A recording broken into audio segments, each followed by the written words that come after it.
Pensa só numa coisa. A língua que a gente fala é só um jeito de dar nome para as coisas que já existem? Ou será que ela vai além e, na verdade, constrói o mundo que a gente percebe? É uma ideia bem forte, né? E é exatamente isso que a gente vai investigar hoje. Essa é a grande questão, o ponto central de tudo. As nossas palavras são como uma prisão que limita o que a gente pode pensar? Ou são mais como um guia que só aponta uma direção, mas deixa o caminho livre? Vamos descobrir juntos. Então, esse aqui é o nosso roteiro. A gente vai começar com uma teoria bem radical sobre linguagem, depois vai dar uma olhada na famosa prova das cores, aí vem uma reviravolta na história, para então a gente chegar na visão mais moderna, que está cheia de exemplos que são, assim, de explodir a cabeça. Vamos lá, para a ideia que começou toda essa conversa. Uma teoria que basicamente diz que a linguagem não está aqui só para refletir a realidade, mas que ela é a própria arquiteta que constrói essa realidade. Essa é a famosa hipótese de Sapir-Whorf. A ideia central é que a nossa língua não é só uma caixa de ferramentas que a gente usa para descrever o mundo.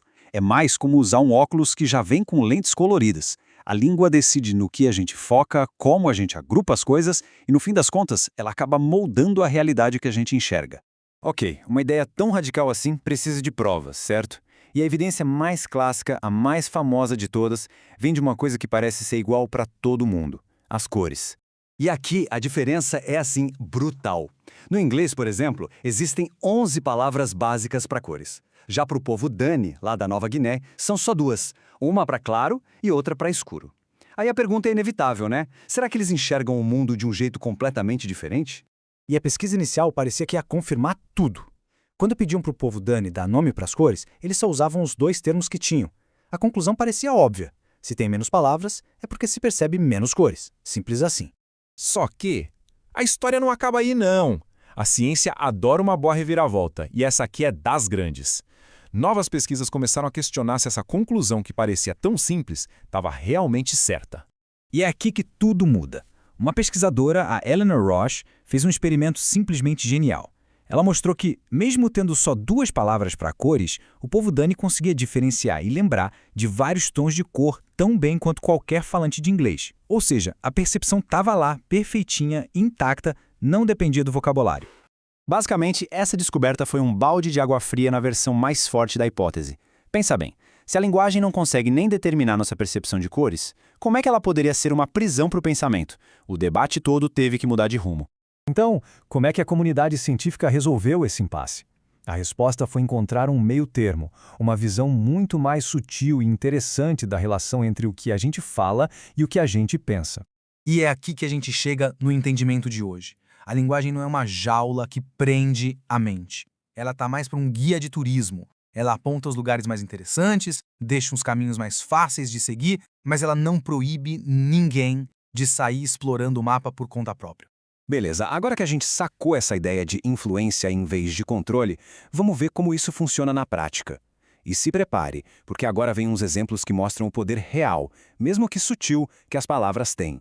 Vamos pensar nos números, por exemplo. Em chinês, o sistema é superlógico decimal. Em português ou francês, a gente tem umas irregularidades. O resultado? Estudos mostram que crianças que falam chinês aprendem matemática mais rápido, simplesmente porque a língua delas deixa os conceitos mais claros, mais transparentes. E olha que louco, a linguagem pode até reescrever as nossas memórias. No estudo clássico, mostraram um vídeo de acidente para dois grupos.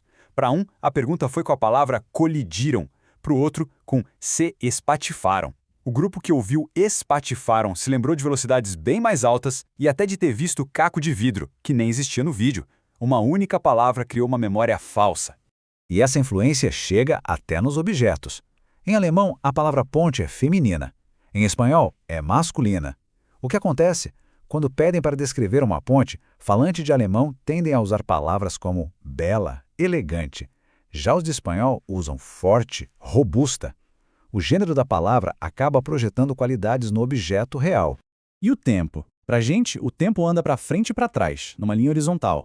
Já em mandarim, a metáfora mais comum é vertical, para cima e para baixo. Essa pequena diferença muda como as pessoas organizam o tempo mentalmente e até como elas resolvem problemas de sequência. Agora a gente vai para a nossa última parte, que explora talvez uma das influências mais profundas que a linguagem tem na gente, a nossa capacidade de imaginar o que não existe. Esse poder tem um nome: pensamento contrafactual. É basicamente a habilidade de pensar no e se, sabe? É a base da criatividade, do planejamento, e a nossa língua ajuda muito nisso, com construções tipo se eu fizesse tal coisa, que é como um aviso para o nosso cérebro. Atenção, agora a gente está entrando no mundo da imaginação. E isso nos leva a um quebra-cabeça fascinante. Um psicólogo fez essa pergunta para falantes de chinês. Como a língua deles não tem um marcador gramatical tão claro quanto o nosso C para indicar que estamos no mundo da fantasia, a mente tem um pouco mais de dificuldade em aceitar uma premissa impossível, como, sei lá, círculos triangulares. Mas um ponto super importante aqui. Isso não quer dizer de jeito nenhum que eles não consigam pensar de forma hipotética. Claro que conseguem. A questão é que a língua não oferece um atalho mental. Sem esse gatilho na gramática, entrar no modo imaginação exige um pouquinho mais de esforço do cérebro. E tudo isso nos deixa com uma pergunta final, que é poderosa e não tem resposta fácil. Se a nossa língua nos treina para focar mais no que é real e menos no que poderia ser, será que isso, de alguma forma, influencia a cultura de uma sociedade? Sua tendência para inovação ou para questionar o jeito que as coisas são? É uma questão gigante que mostra que as palavras que a gente usa são muito mais do que só sons. Elas são, de fato, as ferramentas com que a gente constrói os nossos mundos.